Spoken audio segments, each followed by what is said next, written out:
Later, Ma woke up upon hearing her phone chime with a new message. She glanced at the screen and saw that she had received $245,400 covering all fees and 5 months rental from Zhuang Wu. Following that was Wu's message, informing her that he had settled all the outstanding bills and asking if she could look after Meng for a few days in his absence. Ma retorted, accusing Wu of lying, arguing that a typical fever and flu did not necessitate a VIP sick room. Meanwhile, in the Great Rift Valley, Wu trudged on, aware that despite being near a city skyline with trees, he couldn't drive a car to his destination. Within the territory, he still had a 30-kilometer journey ahead, but being a demon had significantly enhanced his physique, making the long walk seem trivial. Glancing at his map, he realized he was close to Darren's village. If his memory served him right, according to his prior game design, the burial ground should be concealed in the deepest part of the mist fog forests. Before the dungeon was opened, finding it required a mission map guiding him to the location.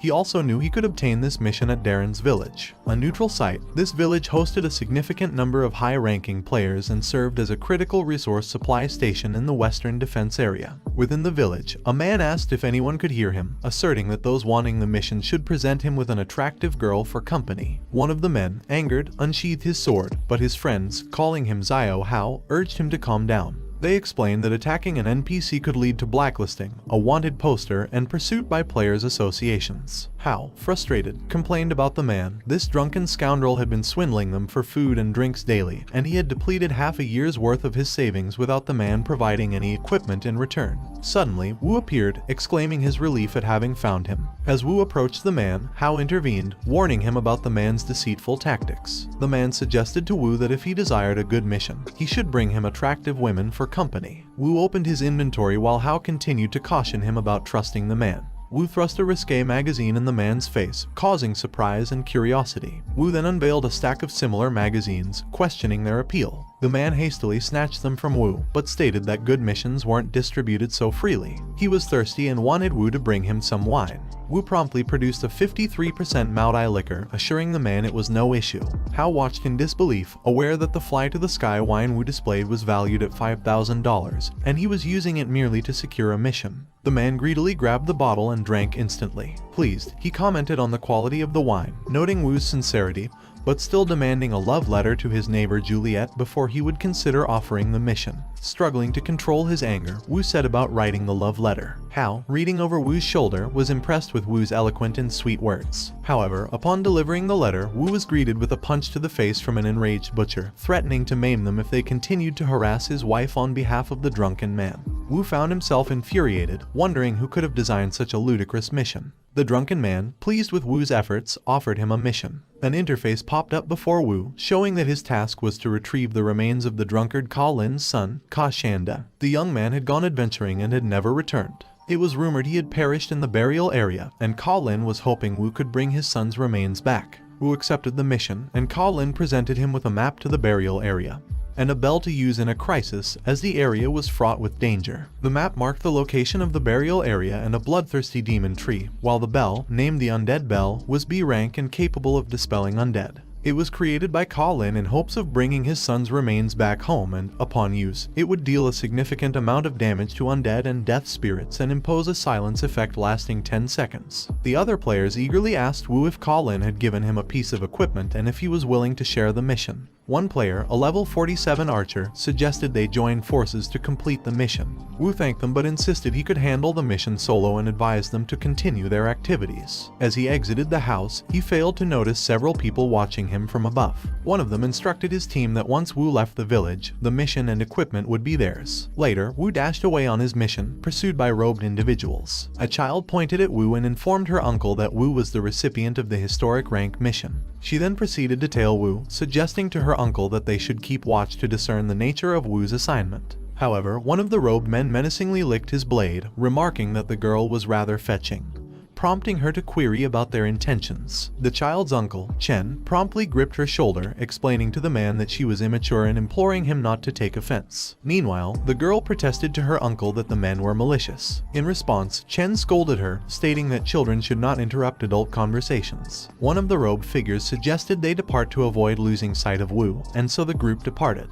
Chen advised his niece to steer clear of these individuals in the future, to which she inquired why he maintained a respectful demeanor despite his superior level. In response, Chen noted the difficulty of warding off poisonous snakes and elaborated that her limited time in the Great Rift Valley meant she was not privy to all its rules. The valley, he explained, is far from any city, replete with malice and peril, such as criminal activity. It boasted the highest crime rate, and it was not uncommon for inhabitants to meet their end at the hands of these metaphorical poisonous snakes rather than actual monsters. When the girl questioned why the association failed to deal with these villains, Chen revealed that in their underground world, occasional deaths were the norm and surveillance measures like CCTV cameras were ineffective, if not impossible, to establish. How would they monitor or investigate? He queried. The girl, intimidated, acknowledged that this meant anyone targeted by these poisonous snakes was at risk. Chen agreed, cautioning her that those naive or greedy enough to undertake such missions alone usually met a grim fate. He recommended seeking the protection of a strong guild. Later, Wu arrived at the entrance of the mist fog forest. He glanced back, questioning if his pursuers were these metaphorical poisonous snakes, and pondered if they were plotting an attack once he ventured into the woods. Despite the forest's daunting fog barrier obscuring visibility, he proceeded inward. A man loaded an arrow into his bow, releasing it towards Wu, who narrowly evaded the projectile. He promptly sought cover behind a tree, anticipating the approach of the attackers. He observed 4 figures. One of the men teased the archer about his poor aim, prompting him to activate his snake cane, assuring his companion he would reduce Wu to dust. A fire snake materialized from the cane, hurtling towards Wu and demolishing the tree in its wake. Wu narrowly escaped, pondering how they had discovered his hiding spot. As Wu fled, the archer mocked the cane wielder for also missing his target, asserting that he had no grounds to criticize his archery skills. While Wu was running, Wu abruptly halted, sensing impending danger due to his demon's instincts. Activating his demon's eye, he spotted a man above, ready to strike. The assailant lunged, only to be met with Wu's sword. As they struggled, the attacker surmised that Wu must be an assassin, given his ability to detect stealth. A man named Zhang ordered the group to continue their onslaught and prevent Wu's escape. The archer then sent a volley of arrows skyward. Wu retreated from his adversary, sensing a new threat. He looked up to see the incoming barrage and, with swift precision, deflected the nearest projectiles. He understood their strategy: long-range attacks to halt his movement, stealthy ambushes, and widespread damage. However, he was struck by a couple of arrows, losing 20 and 23 HP respectively. He fled, consulting his map and recognizing the well-coordinated tactics of his foes, indicative of their long-term partnership. Yet, he couldn't help but smile confidently. His run was brought to a halt by a large tree blocking his path. One man taunted Wu, remarking on his halted escape. Wu retorted that if they hadn't pursued him, there would be no need for escape.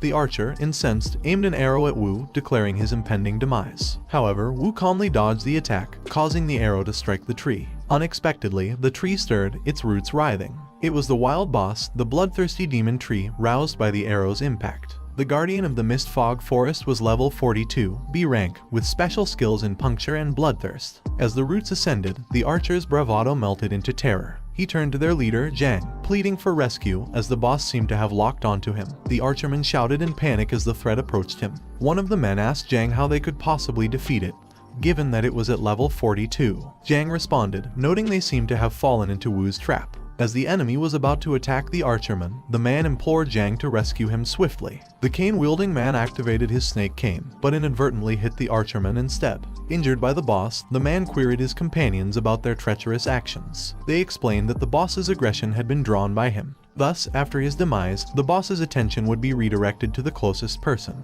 The man was consumed by the boss, morphing into a skeletal form in an instant. Meanwhile, his companion reassured him that this was the intended strategy. They wouldn't have to confront the boss directly. Subsequently, the venomous snakes attempted to flee while Wu observed them. Wu anticipated that those snakes would turn against their own kind when their lives were in danger. As they ran off, one of the men pointed out something strange to Zhang. The cane-wielding man explained that the boss's attention didn't shift to the kid, but instead focused on him. The boss's roots ruptured the ground in pursuit of them. Subsequently, the roots emerged and encircled the group. Launching an attack, the roots targeted the cane-wielding man. In a state of panic, he begged Zhang to devise a quick solution to save him. Just as the cane-wielding man was about to be attacked, the assassin activated his stealth ability and mockingly informed the cane wielder of his departure. However, the roots turned and impaled the assassin instead, absorbing his blood and reducing him to a skeletal form. With shaky attempts to stand, the cane-wielding man proclaimed their impending doom. Zhang observed that the boss didn't target Xiao Wu or the cane-wielding man initially, but instead attacked Xiao Jiang, the escaping assassin. This led Jang to deduce that the boss's attack patterns weren't necessarily linked to aggression. He theorized that the boss might be using waves to sense its targets, suggesting that if they remain still, they won't be attacked by the bosses. Jang also noticed that Wu hadn't been attacked by the boss, speculating that this was because Wu hadn't moved at all. He surmised that Wu must have understood the boss's attack style and settings. Xiao's panicked cries brought Jang back to the present. As Xiao ran away, the root pursued him, primed to strike from behind. Jang warned Xiao that if he ceased movement, the boss wouldn't attack him. Upon hearing this, Xiao stopped running, and the root also halted. Jang directed Xiao to employ his flame snake against Wu, who was positioned at the center of the boss. Xiao activated his cane snake while shouting a death wish towards Wu. However, Wu deftly dodged behind a tree. Seeing this, Xiao, in a panic, pointed his fire upward, knowing he couldn't risk hitting the boss. Xiao's attack exploded mid-air, and he queried Jang on why the boss didn't attack Wu despite his movements. However, Jang confessed that he was unsure. Wu realized that in a brief span of time, they had understood the bloodthirsty demon tree's attack style and settings. Furthermore, he acknowledged the venomous snake's strength and cunning. If they targeted their prey, escape would be impossible. However, Wu knew that hesitation had no place when facing venomous snakes. He then reached into his inventory and drew his bow and arrow, aiming them at Xiao. As Xiao activated his burst fireball to counter the incoming arrows, Jang warned him that Wu was baiting his attack.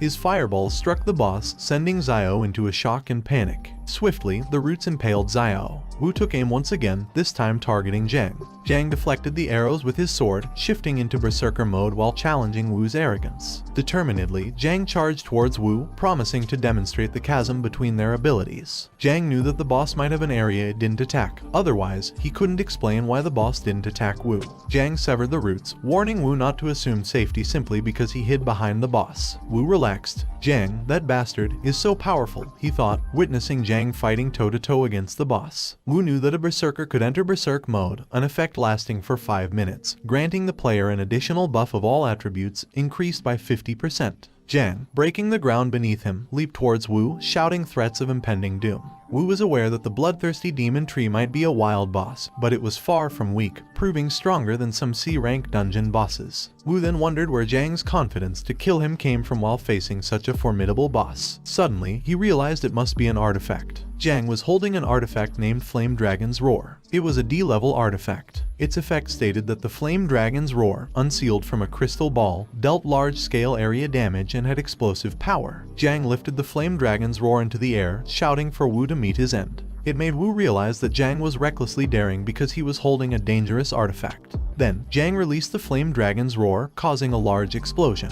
Meanwhile, in Darren's village, the locals saw the large explosion emanating from the Mist Fog Forest. They knew that it was at least a C-rank artifact that could be bought for a few $1,000,000. At the entrance to the Mist Fog Forest, Chen and a child were covering their faces to avoid the fallout from the explosion. The child asked his uncle if the person would die. She tried to run to check on him, but Chen grabbed her hand, asserting that they could only go so far. Chen led her away, warning that it was too dangerous ahead, and if they ventured any further, they would get caught up in the blast. On the other hand, the bloodthirsty demon tree was ablaze, and Jang lay on the ground. Wu took a sip of water, commenting that if he hadn't run quickly, he would have perished there. He knew that the power of the artifact was far more terrifying than the boss was, and that luckily, Jang, like a poisonous snake, chose to leave his companions to die rather than using the artifact from the start, which would have put him in danger. He approached Jang and noted that the poison snake was rather wealthy, seeing the multitude of magic crystals Jang had. Suddenly, Jang's hand moved, and he attacked immediately. Fortunately, Wu jumped back in time to avoid it. Jang questioned how he'd been discovered, but Wu retorted, teasingly asking if Jang thought he was stupid.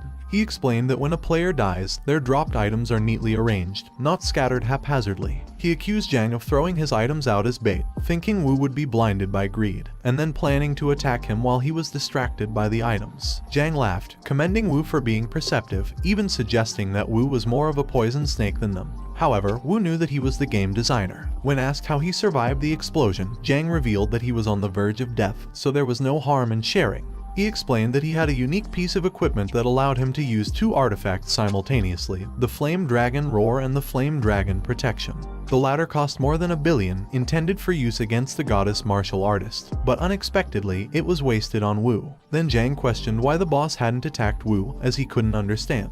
Wu drew his sword, responding that the boss didn't attack him because they were the same, both from the demon race. Zhang laughed heartily, thinking it was a joke, and told Wu to stop lying. But then Zhang's expression shifted, and he told Wu that it was easier to find answers from his corpse. Wu smirked and activated his hunt mark. The hunt mark showed him where he could critically strike Zhang, revealing that Zhang was barely holding on and had sustained grave damage from the earlier explosion. Zhang wondered what was happening, why he felt like a target, and if the kid was stronger than him. However, he dismissed the notion, thinking it impossible because Wu wasn't even level 20. Wu began his transformation, leaped towards Zhang, and attacked him in demon form, wanting to end it swiftly. Zhang was taken aback, but Wu slashed at him with his sword. Zhang questioned who Wu was. He then fell to his knees, admitting that he recognized Wu was the same as the goddess martial artist, both no longer human. With one last look at Wu, Zhang called him a demon. A notification popped up indicating that he had eliminated a high-level player, earning him 19,000 experience points, raising him to level 17. Furthermore, he completed the hunting mission, which awarded him 1 hunt value point, leaving his hunt value point level at 1, with 1 out of 100. Killing a player had awarded him so much experience, leading him to wonder why he hadn't heard this from other players. Could it be because he was a demon? He also noticed that the hunt mark skill seemed upgradable, prompting him to ponder whether dark elves would also level up if they killed players. He opened his inventory, knowing that those 4 individuals had dropped numerous items, and then he spotted a sword. As he grasped it, it vibrated continuously. Its name was Vibrator Metal Longsword with an attack power of 6575. Being a B-rank weapon, its special feature was vibration. This long sword was crafted from vibrating rock. When equipped, the weapon vibrated intensely, increasing its destructive power, making it easier to deal higher damage to monsters and destroy enemies' weapons and equipment. However, its use was restricted to players at level 35 or above. He pondered that only characters with berserker or similar professions could use it effectively. Then, he picked up Wu Tu's transformation ring. This was a rank item with a special feature that allowed the player to equip 2 artifacts simultaneously. This miniature ring was the life's masterpiece of Wu Tu, the elves race's genius artifact researcher. Wu knew it only dropped in B rank or higher dungeons, and currently, only some big guilds could clear such dungeons. He wondered how Zhang had obtained such a precious item. Later, people started moving towards the site of the explosion. The Green Goat Guild's 9th Attack Force squad arrived, and their leader informed them that the people had been attacked by a wild boss. One of the team members reported that they had found 4 players' corpses, but the leader was shocked to see Zhang lying on the ground. He asked, "Why him?" The man asked if the leader knew Zhang, to which he replied, "He is Zhang, his little brother." One of the team members had heard the guild leader's younger brother disliked participating in dungeon raids but had become a poison snake. He took advantage of the guild leader's identity, and the association's members could do nothing about it. The guild leader had given Zhang several rare pieces of equipment, so it was inconceivable that Zhang couldn't defeat some wild boss. One of the men reported that all items from their inventory had been looted. The leader recognized that those 3 corpses were indeed slain by a wild boss, but Zhang's chest wound seemed to have been inflicted by a sharp weapon. He instructed his team to notify the guild's members and begin searching for any suspicious individuals nearby. Meanwhile, Wu arrived at the burial dungeon. It was a C-rank difficulty challenge open to a single contender. He pushed the gate open and stepped into the first floor, named the Corpse's Corridor. Suddenly, a voice called him an invader and warned him he would pay a hefty price for his rash actions. Skeletons along the corridor animated and formed a level 27 skeleton warrior, a level 26 skeleton spearman, and a level 28 skeleton archer. Wu knew this differed from his original design, as the first floor shouldn't have contained such high-level skeletons. He realized that the system had tampered with his game data and codes again. As the warrior skeleton lifted its weapon to attack, Wu blocked it with his sword. Still, his foot cracked the ground due to the warrior's force, and he struggled to keep his balance, wondering why a mere skeleton could possess such strength.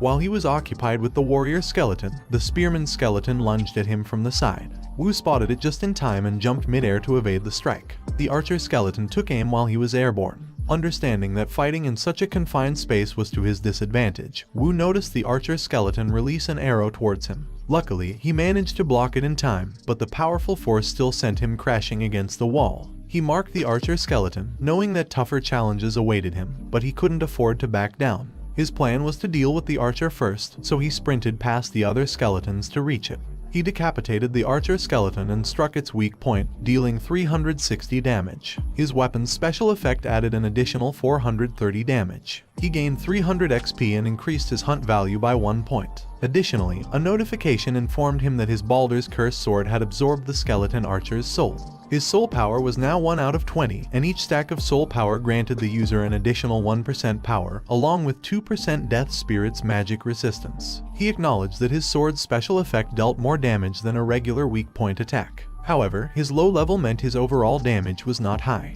He decided to level up quickly and mark the spearman skeleton's head. He leapt towards it, launching an attack with a smile. Moments later, he had vanquished the skeletons and realized that once he understood their attack patterns, they were easy to defeat. However, the pile of skeleton bones began to move again. He turned around instinctively, sensing something was amiss, and saw skeletons hiding on the side attempting to resurrect the defeated skeletons. Leaping towards them, he took them by surprise and attacked. Within a minute, the skeletons were pinned to the wall. He realized these skeletons were magicians who summoned skeleton soldiers. He ordered them to quickly summon more skeleton soldiers for him to grind levels. Grinning eerily, he asked them if they had heard his command. Afterward, he hurled the skull of a skeleton towards its companions, amassing a significant amount of experience points as he persistently overcame the skeletal warriors. A notification revealed his advancement to level 20, his mark skill had leveled up. His ability to identify weak points had increased by 10%, and he was now able to mark 2 targets simultaneously. Inspecting his status window, he speculated that, with the enhancements of the demon race attribute and the unique attribute changes of a demon hunter, his foundational attributes had already surpassed those of an average level 30 player. Thus, he was confident that he could match Zhang in combat. To his surprise, the skeletal mages took their own lives in desperation. The fact that skeletons were capable of suicide astounded him. He sighed, realizing he could no longer grind for experience, and proceeded towards another gate, ready to advance to the next floor. Pushing the gate open, he was met by bones strewn across the floor. He discovered the remains of Ka Shando on the ground. Suddenly, the torches flared to life, and he was taken aback to recognize his location. Floor 2, the Death Plaza. Before him stood armored knights of levels 37 and 38, as well as a skeleton lord of unknown level. The gate behind him slammed shut, causing him to tremble in fear. Wasn't the final boss supposed to be on floor 3? Frustrated, he realized the system hadn't merely altered the underground dungeon monsters, it had also changed the map's inhabitants. He understood it was no longer the dungeon he had designed. One of the knights lifted its sword to strike him. He parried the blow, but was forced to deflect the sword, knowing he couldn't withstand the assault for long. He drew his sword and slashed at the knight, only to find that the armored figure remained unscathed. This unexpected invulnerability to damage shocked him. He triggered his hunt mark, but a notification warned him the target had no weak points. This realization, that his foe had no vulnerabilities, left him astounded.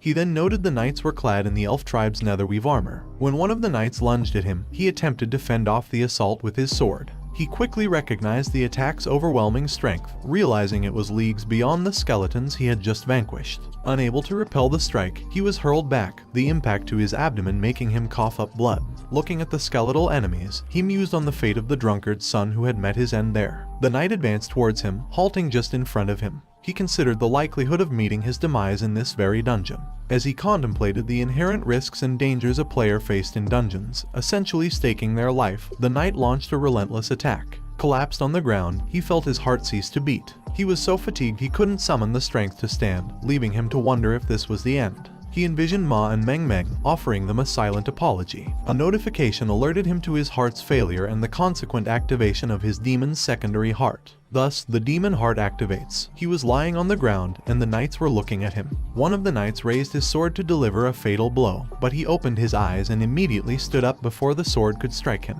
He punched the knight in the stomach, taunting them for their sluggishness. The knight tumbled into the others, shattering parts of their faces. The interface informed him that when the demon heart beats, the player receives a 50% bonus to all attributes. Simultaneously, the player will not feel fear. His strength increased to 72, agility to 53, physique to 21, wisdom to 19, and sense to 20. He felt lighter, stronger, and confident that the demon heart's buff would allow him to combat the berserker knights. One of the knights lunged to attack him, but he leaped in time to evade, then slammed the knight's face into the ground. He was puzzled when the knight didn't move. Grabbing its head confirmed its elimination, leading him to question why he hadn't gained any experience points. He then realized the armored knights had no vulnerabilities, and Baldur's Curse sword wasn't effective against them because they weren't death spirits but the boss's puppets. Opening his inventory, he understood that upon stepping inside, he was already engaged with the boss. He drew his vibro-metal longsword, lunged at the knight, and cleaved it in half. Looking at the fallen knights, he felt fearless, confident that his current self could easily dispatch a bunch of skeletons. He decapitated one skeleton, pierced another's chest,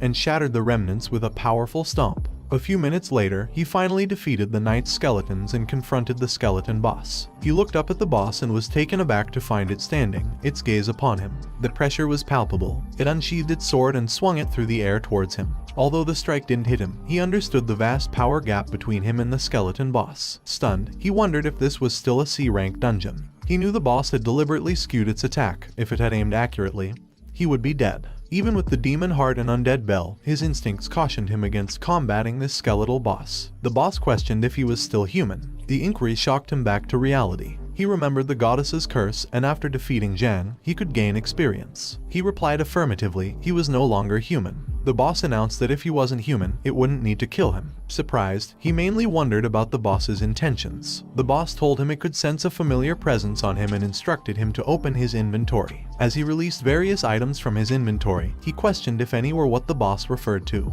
He showed the boss a risque magazine, which the boss seemed to appreciate momentarily before maintaining composure. It repeated its earlier statement that it sensed something from his body. He revealed a necklace, asking if that was what it meant. The boss was taken aback, exclaiming that after 100 years, it had finally found it. The item's name was Skyline Tree's Key, a legendary level artifact. It was a sacred object the elf tribe had been protecting for many generations. Utilizing the key would allow one to control the Skyline Tree, activate an absolute barrier, enable the tree to blossom and bear fruit. Upon maturation, the fruits would explode upon contact with the ground, causing extensive damage. He was taken aback by the SSS rank item. He thought there was a major bug because an underground dungeon dropped a legendary item. He questioned if he should risk his life to reclaim it, but knew he couldn't defeat that monster. Suddenly, an interface appeared, congratulating him for activating the main mission, Elf Prince Osith's request. The Skyline Tree was under siege by malevolent energy, facing an unprecedented crisis. It beseeched him to deliver the Skyline Tree key to Elf King Nuo, enabling him to prevent the impending disaster. He questioned if the skeletal boss was the Elf Prince and considered it a plausible explanation for the knight's elf armor. For now, though, his priority was reclaiming the key. Accepting the request, he planned to contemplate further actions later. In Skyline City, at the Royal Palace on Harvest Day, a sacred day for the elf tribe was unfolding.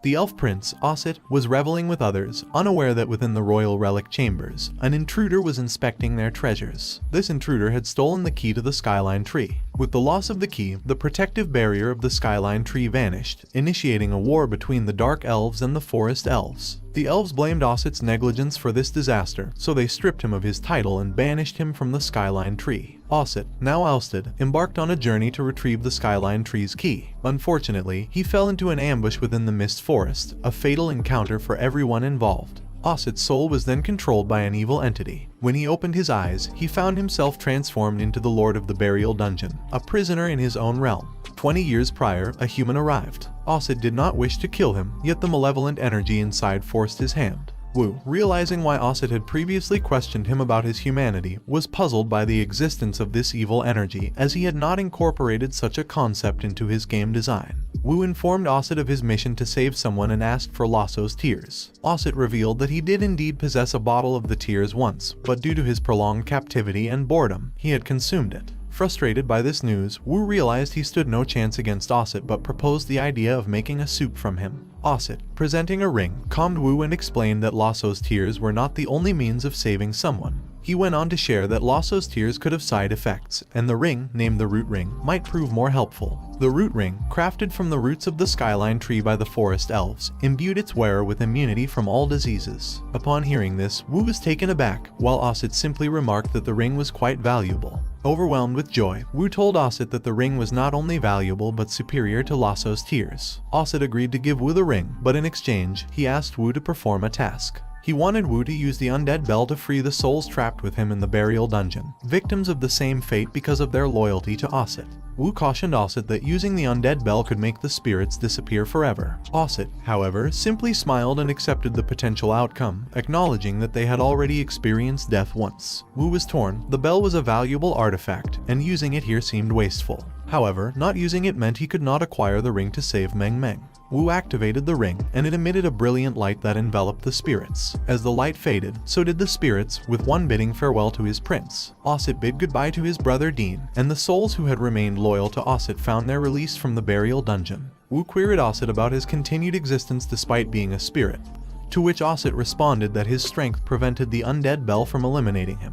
Wu pondered the implications, realizing that if Osset didn't die, he wouldn't be able to exit the dungeon. However, Osset simply stated he could open a transport gate, and with a flick of his fingers, he did just that. Osset handed Wu a letter to be given to his father if they were ever to cross paths. Wu stepped onto the transport gate, slowly fading from view, leaving Osset alone. Once alone, Osset revealed a book he had been hiding and started flipping excitedly through the pages of a risque magazine, lamenting that he couldn't go out to see the world's beautiful women who seemed more attractive than the palace's elf girls. Then, Osset remembered he had forgotten to tell Wu one crucial detail: the transport gate was randomized, and even he didn't know where Wu would end up. After the goddess martial artist went missing, dark elves breached the first line of war and launched an attack on the humans. It was the most ferocious assault in all of history. A huge eagle attacked a man who shouted desperately for his captain to save him. Fortunately, the captain arrived in time and repelled the eagle with a swift elbow, causing it to slam hard onto the ground. Despite his fear, the captain, Lai Zhangyun from the second offensive team of the Goddess Martial Artist Guild, stood firm to protect his comrade.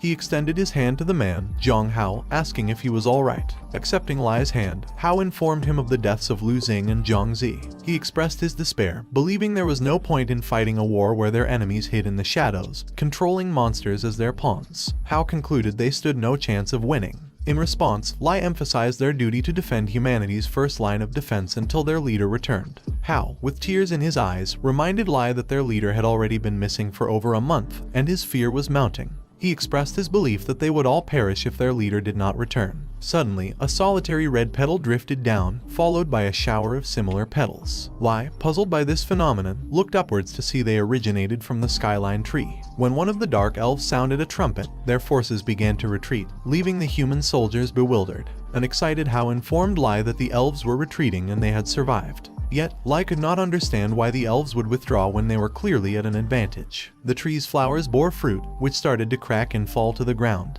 One of these fruits rolled toward Hao, who curiously picked it up. Recognizing the danger, Lai warned Hao to drop it, but not before it began to glow red. Just in time, Hao threw it away before it detonated, creating a large crater. Witnessing this, Hao was stunned. Panic set in as the remaining fruits also began to explode, leading Hao to scream in anger and confusion, blaming the elves. Meanwhile, in the deceased country, a transport gate materialized and Wu cautiously emerged. Surprised by his surroundings, he observed mist and enormous tree roots, as well as large structures hanging from the roots. Struck by this sight, he pondered if he was at the deepest floor of the skyline tree or if this was the elf tribe's resting place. Then, it hit him, he was in the highest difficulty dungeon. Wu was in the deceased country, a dungeon of a rank difficulty with a party capacity of 20. He cursed the skeleton, Osset, for sending him to such a place. He focused on the hanging structure and, to his surprise, something began to break free from it. As the entity fell from its enclosure, Wu found himself staring at a level 51 Death Elf warrior. Well guys, that's the end of the video. If you like this video, comment part 3 in the comments section.